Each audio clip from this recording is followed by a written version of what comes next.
Okay, picture this. You're walking into the break room, just trying to grab your morning coffee, and a coworker totally corners you.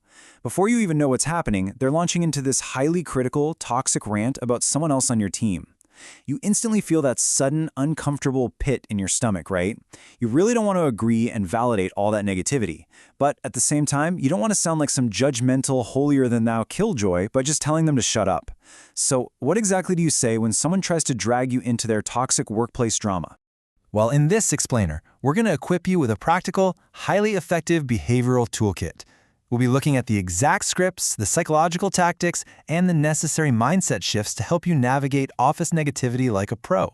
Basically, think of this as your absolute survival guide for the modern workplace, all structured around what we're calling the escalation scale. Here is our roadmap for today. 1. We have the power of the pause. 2. Redirecting gossip. 3. Setting boundaries with whiners. 4. Navigating face-to-face conflict. And 5. The generous interpretation. Let's dive right into Section 1, the power of the pause, and mastering your internal response. Listen, before you can even attempt to manage someone else's negativity, you have to manage your own biology. It's just a fact. When an interaction takes a sharp negative turn, like when someone says something that really rubs you the wrong way, your immediate biological instinct is to go straight into fight or flight mode. Your focus completely narrows, your palms might start sweating, your thinking gets scrambled. So instead of reacting on autopilot, use this mindful ABC method. First, arrive by physically shifting into an alert yet relaxed posture. Like if you're slumping or maybe leaning in a bit too aggressively, just adjust yourself to a neutral, poised stance. Second, breathe. Simply inhale with a sense of curiosity about the other person and exhale to feel grounded and stable. And finally, connect directly with the present moment. This kind of physical grounding is a total game changer. It literally prevents that automatic defensive reaction from taking over. And once you're physically grounded, you can leverage your absolute best tool, silence. Enter the 2-beat rule. When someone throws some serious negativity your way, or even when you just ask a redirecting question, hold 2 calm beats of silence. Just wait.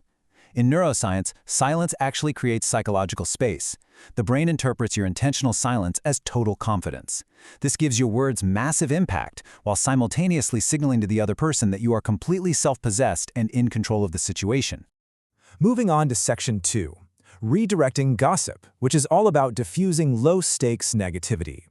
You definitely don't have to be confrontational to stop gossip. You really just need to be a skilled conversational driver. You can actually steer the chatter right back to safe territory using some incredibly subtle deflection tactics.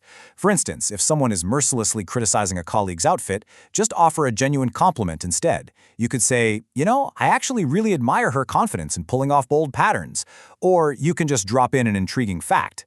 If they're obsessively dissecting someone's personal life, casually say something like, hey, speaking of personal habits, did you know the brain is actually more active during sleep than when watching TV? I know, it sounds totally crazy to pivot like that, but it genuinely works. You completely derail the gossip train and effortlessly replace it with a fascinating, totally neutral topic. It's really helpful to keep this timeless wisdom from Eleanor Roosevelt in mind as your go-to mental framework. In Buddhist philosophy, there's actually a concept known as right speech, which involves speaking in a truthful, non-hurtful way.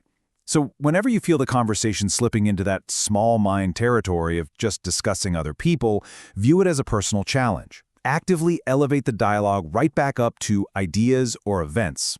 But let's be real, sometimes subtle redirection simply doesn't cut it. When a gossiper is just being completely relentless, offering to facilitate a direct conversation is a brilliant, entirely polite way to stop them dead in their tracks. Think about it. It completely removes the covert nature of gossip. By suggesting that you go talk to that person right then and there, you're calling the gossiper's bluff. And almost always, they will immediately back down. Now, if for some reason they somehow still persist, you need to clearly establish your boundaries. This incredibly effective, no-nonsense phrase removes absolutely any ambiguity. Just imagine saying this with a perfectly calm, firm, and completely neutral tone. I'm just focusing on my job, and I don't want to be part of the gossiping. Boom. It doesn't attack them at all. It simply states what you are doing and what you are absolutely not willing to participate in. All right, let's step it up to Section 3, setting boundaries with whiners and shutting down those medium-stakes drains on your energy. We all know dealing with chronic whiners constantly pulls you into someone else's drama. This is the colleague who constantly complains about their workload, the systems, the clients, but they never actually do anything to fix it. Now, it is totally human instinct to try to fix their problem just to make them stop, or to just nod and agree with them out of sheer politeness. But doing that, it just pulls you deeper into their drama and guarantees that they'll be back to whine again tomorrow. Instead, you actually need to push the responsibility right back onto them. Ask them for a concrete example of the issue, and then ask them to lead a brainstorming session to actually solve it. If they really just want to vent, this immediately forces them to either step up to the plate or step away. And look, when a colleague repeatedly whines and actively refuses to seek solutions, you have full permission to use this bold, very blunt script.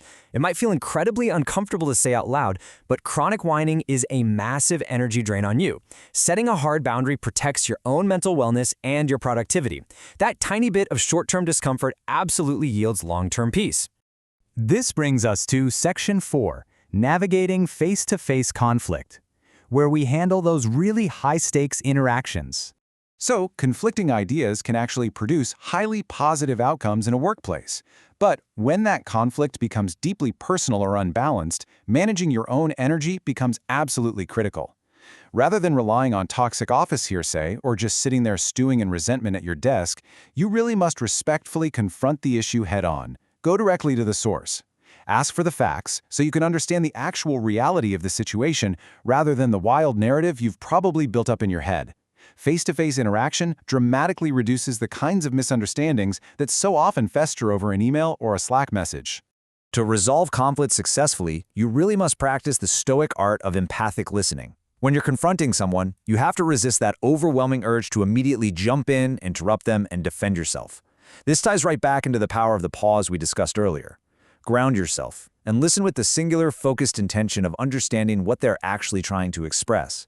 As Zito reminds us, hold your fire. You should really only speak to improve the conversation, not just to try and win an argument. Finally, let's look at Section 5, the generous interpretation, and how to successfully reframe the narrative. You definitely know that feeling, right? That internal uh-oh pinch of resistance you get when someone says something that immediately puts you on the defensive. Well, when you feel that pinch and you feel your focus starting to narrow into a total stress response, you can completely disarm the hostility by actively imagining a generous interpretation of the other person's actions. In one of the sources for this explainer, a communication professor realized that her long-standing feud with a colleague was actually just two people vehemently agreeing with each other, just coming from totally different angles of anxiety. By softening your outlook and actively considering the hidden stresses or the genuine intentions behind a colleague's abrasive behavior, you can transition straight out of fight or flight and back into constructive, empathetic action. You just start responding as if that generous interpretation is true, and miraculously, the dynamic often changes entirely. So, I really want to leave you with this challenge. Think about the absolute hardest person you have to deal with at work. How can you take these exact scripts, the power of the pause, and this new mindset of the generous interpretation to dramatically improve your workplace dynamic? The tools are all right here. For the taking, you literally don't have to be dragged into anyone else's drama anymore. Start using these strategies tomorrow morning and take your energy back.